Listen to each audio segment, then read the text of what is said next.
Capítulo 16. No Maria de Nazaré. Chegando à sala onde recebo os visitantes e coloco minhas atividades em organização para que eu não fique perdido entre tantos pedidos e correspondências, sentei-me em uma poltrona que uso sempre para as minhas meditações e me coloquei a matutar o quanto as criaturas ainda têm que compreender a grandeza de Deus em sua vida. Ali estávamos em uma continuidade das etapas evolutivas da vida e ninguém deixa nada para trás. A renovação de série na caminhada espiritual não deixa as pendências para trás, ou aprende ou não sai do lugar. O saber não regride na consciência espiritual do ser. O conhecimento aproxima a criatura do Criador, a prática dá à criatura a liberdade para aproximar-se do amor. Ninguém fica estacionado eternamente. Caminharemos pelo amor ou pela dor que nos convida à evolução.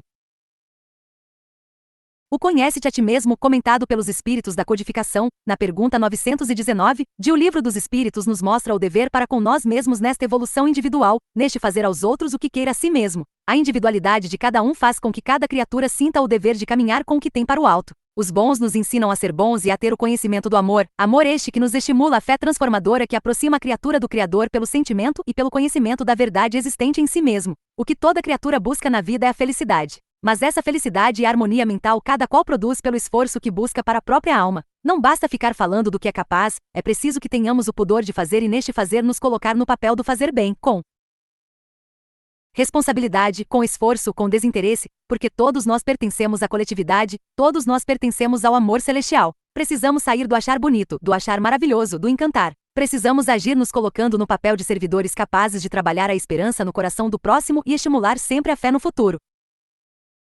Enquanto estava aguardando a chegada dos companheiros, esses pensamentos invadiam minha mente como a me estimular ao dever. Logo deveríamos estar no Maria de Nazaré, instituição fundada por Maria Modesta Cravo nos céus do Triângulo Mineiro. Iríamos na mesma ala que a benfeitora designou de ala de tratamento terapêutico Eurípides Barçanufo, destinada às atividades do grupo de companheiras ligadas a Santa Maria e ao trabalho de Maria Cantora e região. No comando da mentora Maria Modesta e na coordenação de Ritinha, a velha parteira de Santa Maria, a instituição ampara o espírito feminino, no setor onde as companheiras realizam os trabalhos ligados às mulheres que sofreram as agressões físicas ainda com o filho no ventre.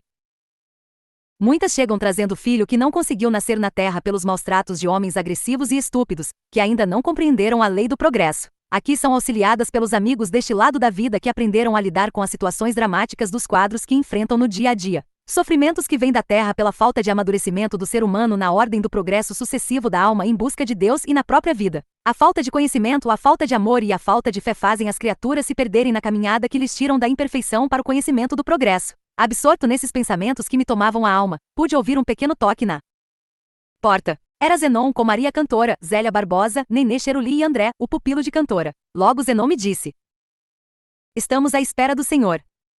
"Estão?" disse-lhe sorrindo. Ficamos à espera do Senhor há milhares de anos, mas quando o encontramos, não demos o devido valor. Mas o Senhor não o perdeu de vista.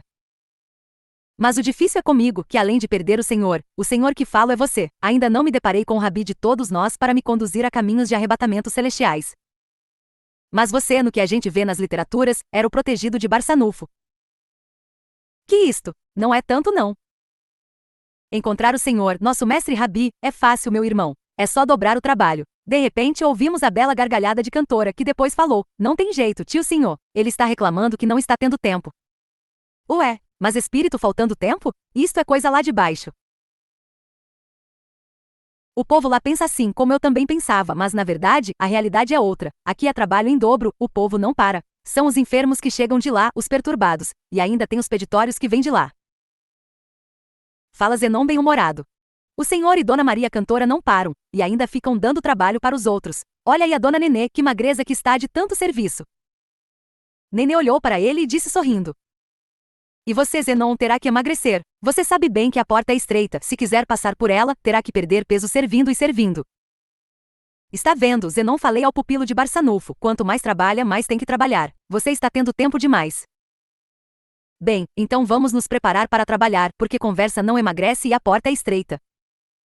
Saímos e logo entramos em um veículo que nos aguardava. Não demorou muito e estávamos estacionando no pátio do Maria de Nazaré. Recebidos pelos servidores abnegados, adentramos para participar das atividades em um dos centros de tratamento da instituição, em que, por amor ao amigo e mentor Eurípides Barçanufo, a fundadora colocou seu nome na ala. Passamos pelo setor de preparação e adentramos ao corredor da instituição onde aguardaríamos o médico responsável. Em uma cela de frente, Cantora nos mostrou uma irmã que havia sido violentada até a morte física e estava grávida com mais de 7 meses. A jovem senhora estava em delírio, ainda presa à situação do esposo que tinha causado tal delito. Maria Cantora conhecia o quadro e me disse: Tio senhor, como ser humano ainda não aprendeu a cuidar da própria família, não respeita o próprio lar.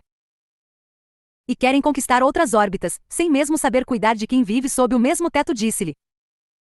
Isso nos faz pensar, e muito, o quanto o ser humano faz mal a si mesmo. Então estava só ouvindo, comentou Zélia, que até eu disse Nenê Cheruli, Dona Maria Cantora, Dona Zélia e mais umas amigas fomos convidadas pela Dona Modesta, algum tempo atrás, a visitar outras alas do Maria de Nazaré. Meu Deus, fiquei penalizada ao ver tanto sofrimento e tanta crueldade humana. Não é a dor física, mas sim a dor moral que acaba destruindo o progresso do ser humano, os traumas que por certo levarão séculos para se desfazerem das mentes das criaturas. A falta do Cristo é muito grande na mente e no coração dos seres humanos. Verdade. E ainda tem muitas casas espíritas tirando o Cristo de dentro delas. Eu não consigo imaginar em que elas irão se transformar. Em templos de pedra, disse Zenon, que em breve irão se desmoronar. Nesse ínterim, chegou o terapeuta, médico responsável pelo setor, com o nome de Baltazar. Cumprimentou a todos e nos disse: Tio senhor, estamos precisando de auxílio aqui e pedimos a Dona Maria Cantora, que sempre nos assiste com sua tarefa, para organizar um grupo de médios treinados no serviço de magnetismo e nos auxiliar com algumas irmãs neste setor de acolhimento. A Cantora nos comunicou e estamos aqui. Zenon precisa trabalhar, ele, André, a Zélia então.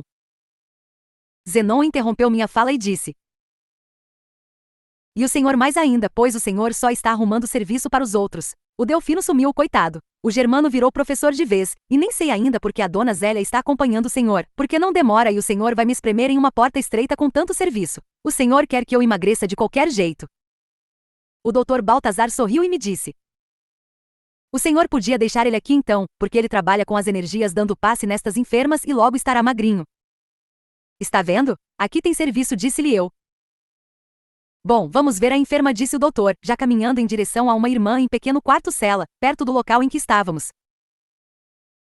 A irmã que se encontrava naquele recinto havia sofrido um aborto na terra, causado pelas agressões do companheiro, e nem ela nem a criança conseguiram superar a agressão vivida. Socorrida por Maria Cantora e um grupo de amigas, conduzida à Casa de Atendimento aos Espíritos Femininos, fundada e dirigida por Maria Modesta, a irmã enferma, devido às agressões sofridas, trazia marcas por todo o corpo espiritual, principalmente na barriga, onde o homem a socou e chutou para que ela perdesse o filho, pois não aceitava a gravidez da companheira. A irmã, depois de algum tempo, foi socorrida pelo instituto que lhe daria o apoio devido. Adentramos a um pequeno quarto onde ela estava junto a uma enfermeira. Dr. Baltazar abeirou-se da enferma e me disse: O caso da irmã é de muito sofrimento por ela trazer a revolta contra o companheiro, que era usuário de drogas e de bebidas alcoólicas, que causaram tamanha dívida consigo mesmo na lei do progresso moral. Eles viviam em um barraco e sempre em conflito. Ela acabou ficando grávida devido à vida desregrada que levava. O feto era na verdade filho de um amigo, que vivia no barraco junto com eles para usufruir da droga e da bebida. Ele não aceitou a gravidez da companheira, pois sabia que não tinha condições de gerar filho.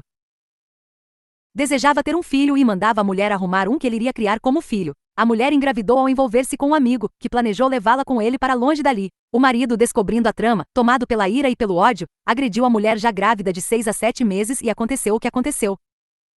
Ele então tinha concordado com a gravidez da companheira? Sim, mas quando percebeu que ela estava envolvida com um amigo e que os dois tinham certo afeto, não aceitou. Tomado de ciúmes, drogado e alcoolizado, certa noite aproveitou que o amigo estava distante e a espancou, o que terminou na morte física. Por que, tio senhor? Perguntou Nenê Cheruli. O feto continua preso ao corpo espiritual da mãe. Apego, Nenê. Tem espírito que se apega à mãe de certa forma que não consegue se desligar. Sim, explicou o doutor, segundo conseguimos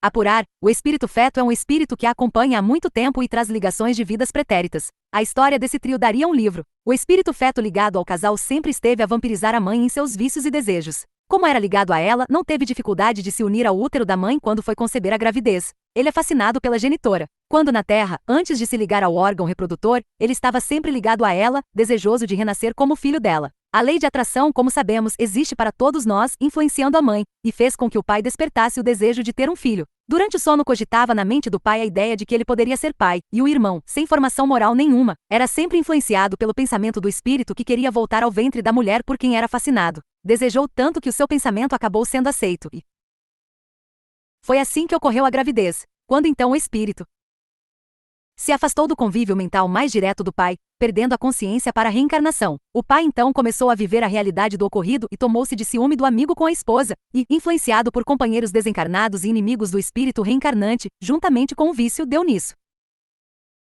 Então tudo o que aconteceu aos irmãos tem bebida, obsessão, drogas e terminou no ciúme? Perguntou cantora. Sim, ele tinha infertilidade e incentivou a gravidez dela com outro, influenciado pelo desencarnado, e depois revoltou-se contra ela, porque ela começou a dispensar maior atenção ao pai do seu filho. A droga e a bebida foram o meio de toda a desarmonia existente neste caso que por certo vai gastar alguns séculos para se reajustar. André, que acompanhava o caso, me falou em um tom agressivo. Mas uma criatura desta tem que estar na cadeia. Sim, André, mas isso não é nosso dever. O nosso dever é atender e não julgar. Mas o que pode ser feito? Perguntou o pupilo de cantora. Vamos junto ao doutor procurar desligar o feto da mãe, para ele seguir seu caminho e ela o dela, porque aqui estão os dois em uma simbiose enlouquecedora. A mãe não quer perder o filho e o filho não quer distanciar-se da mãe, enquanto os dois sofrem o drama causado pelo pai. Esta cena encontra-se por quase 6 anos, onde um e outro não se separam, mas a mãe acha que o filho não deve se separar dela, disse o doutor. E o que temos de fazer? Perguntou André. Meu filho, tem situações na vida em que só a prece e a aplicação de energias magnéticas são a única solução, respondeu o doutor acostumado a lidar com tais quadros. Cada um se colocou em posição adequada para a aplicação do passe na senhora e no seu filho. O doutor, assistido pela enfermeira, foi usando das energias que ali chegavam, tanto através dos espíritos como através de médiuns encarnados acompanhando o quadro. O trabalho era realizado vagarosamente, aplicando as energias sobre o ventre da mãe, que começou a ter reação diferente ao sentir o feto desprender-se do seu organismo espiritual, até que se deu o nascimento, ou o desligamento por completo. A criança, que foi entregue ao assistente que estava ali ao lado, trazia a forma física desproporcional. O rosto assemelhava-se ao de uma criança entrando na adolescência, as pernas curtas, os braços alongados. André olhou o feto e perguntou angustiado. Por que ele traz essa forma tão triste? O ódio, meu filho, falou Dona Zélia, para ele ódio aniquila a alma, destrói formas e compromete a zero evolução de qualquer um. Mas ele tem conhecimento do que aconteceu? Perguntou André. Sim, a sensibilidade mental de todos nós é natural, e nós, pelas vias anímicas, podemos decifrar os acontecimentos à nossa volta. Ele uniu-se à mãe pelo apego do passado e queria dominar o pai. Eles são ferrenhos comparsas do passado, e o pai, sentindo que ele lhe tomaria a mulher, envolvido pelo pavor e descontrolado pelo vício, deu no que deu. Então perguntou André. Tudo o que ocorreu foi pelo desequilíbrio do pai? Digo que foi pelo ciúme que teve da esposa. Os dois homens há muito disputam a mesma mulher. Agora poderia ser um encontro diferente entre os dois, mãe e filho, mas na verdade eles não deixaram acontecer. Qual o futuro disso tudo? Só Deus sabe. Há coisas que só o tempo dará a resposta. Mas esse tempo aqui deve ser século? Rebateu o pupilo de cantora. Deus não tem pressa. Somos almas eternas, disse-lhe eu. Então isso pode ser um caso que vai demorar a se ajustar? Sim, por isso nós devemos ser vigilantes e cautelosos, porque nossos compromissos são nossos e devemos abraçar com valores da alma. Saímos do recinto acompanhando o doutor para visitarmos outro paciente.